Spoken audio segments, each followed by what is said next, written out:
Bem, vamos então à nossa primeira questão do simulado. Meu nome é Heinz, somos aqui da HNZ. Estamos fazendo esse conjunto de questões de simulado para o exame do DevOps Master. Vamos ler aqui a primeira questão. No monitoramento de capacidade, se descobre que há alguns serviços que estão com uma carga de uso e demanda muito baixos. Em um levantamento mais detalhado, ainda há investimentos alocados em recursos computacionais, com reservas de máquinas virtuais, espaços de banco de dados e servidores de aplicações para sustentar sua execução. Mas, ao mesmo tempo, as melhorias são sempre despriorizadas no backlog, que somente cresce.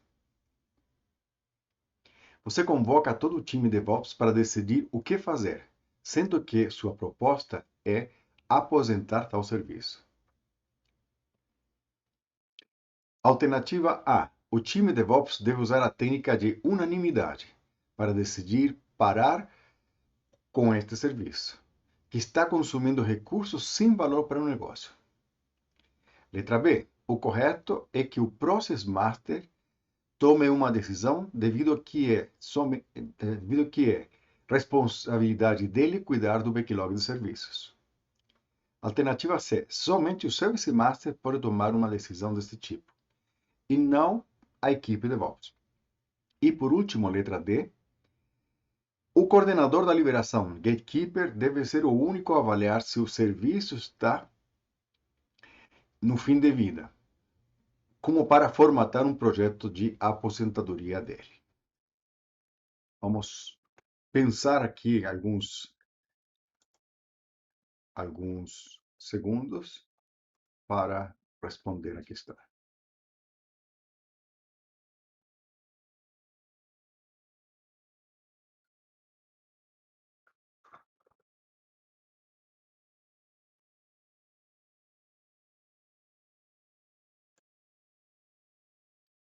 Bom, vamos lá à resposta.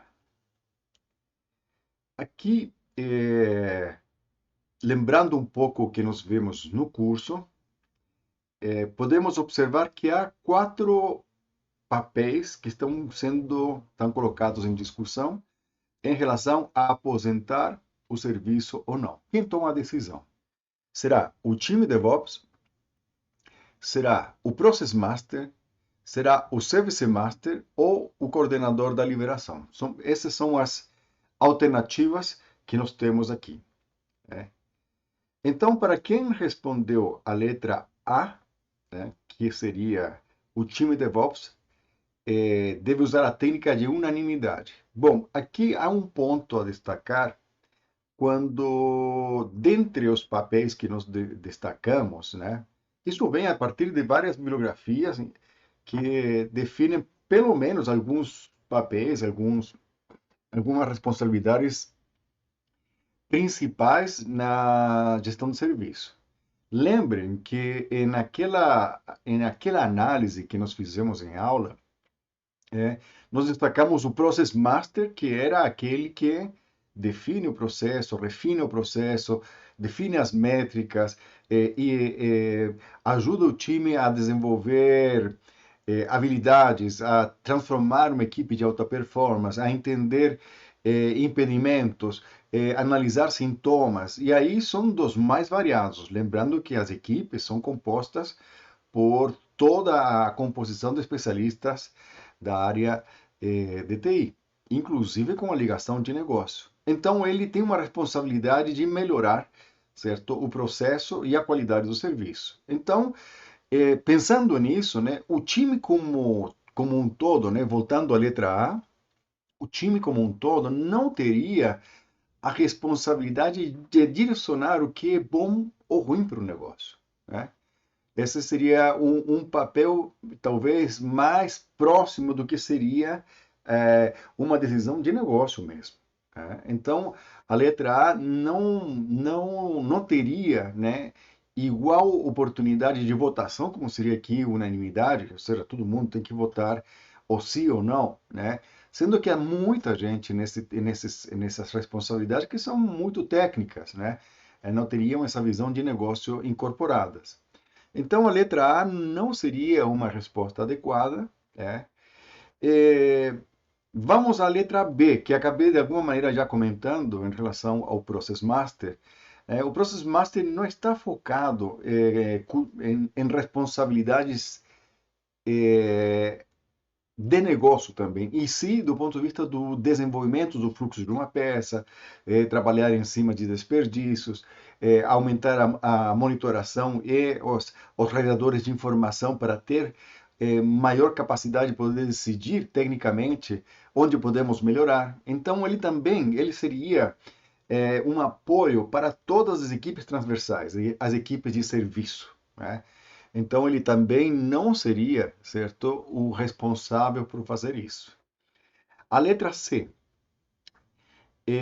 fala sobre o Service Master e aqui acho que há um diferencial. Lembrando que o papel do Service Master é aquele que está focado em relação ao que antes nós chamávamos de Product Owner, né, dentro do modelo Scrum. Nós chegamos a falar que o modelo Scrum, dentro de um modelo DevOps, né, precisa ser um pouco desconstruído, né? Porque, lembrando, né, que as equipes Scrum nascem de uma agilidade que, por causa de uma construção Big Bang, que seria o cascata, não consegue atender à complexidade na construção de software, né? Então, o Scrum não é para atender operações. De fato, há um conflito natural trabalhando com Scrum dentro do DevOps.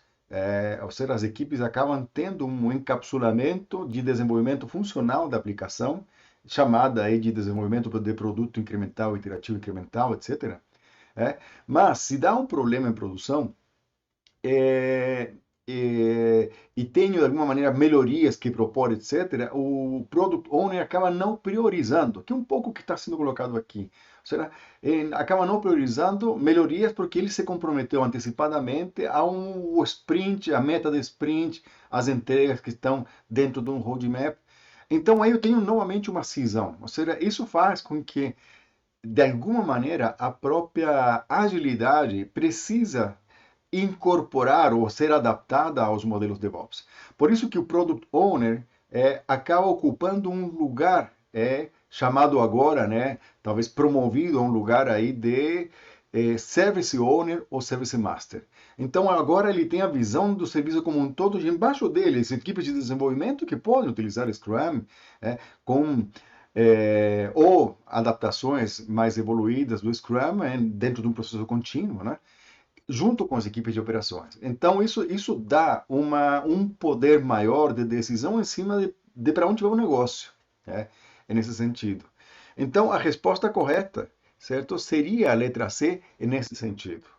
No sentido que ele teria a decisão, certo, o poder de decidir se o serviço é rentável, se o serviço faz sentido ou não, se o serviço precisa evoluir, se o serviço precisa ser aposentado, quanto tenho de ganhos, quanto são as vantagens comerciais, etc. É ele que está, na verdade, em uma responsabilidade um pouco maior que o Product Owner, né? Talvez bastante maior, nesse sentido, seria o responsável pelo serviço como um todo. E por último, só para comentar aqui, a letra D, para quem respondeu e achou que a letra D poderia ser interessante, o gatekeeper, né, ou os coordenadores, eles estão mais preocupados em avaliar o fluxo do processo do ponto de vista de trazer segurança e gestão de riscos para, antes de implantar, decidir se vai ou não ser implantada uma nova versão. Lembrem que nós estendemos esse conceito de gatekeeper na aula para as subetapas intermediárias, onde eu tenho um gatekeeper de integração, um gatekeeper de testes de componentes, um gatekeeper de teste de aceitação automatizado, um gatekeeper de infraestrutura, de segurança, de pré-produção, etc., que vão ser os especialistas que vão permitir, certo, ir evoluindo, né, o conjunto de testes intermediários que fazem parte do fluxo de uma peça. Então, ele também não teria uma relação, um poder de decisão ao ponto de querer aposentar um serviço. Ele até poderia sugerir, logicamente, como qualquer um aqui. devido à baixa movimentação, devido ao baixo retorno, devido à pouca priorização dos requisitos, né? Você já começa a sentir alguma coisa não está bem, não está bem encaixada. Então, nesse sentido também, a letra D não seria, então, a resposta correta.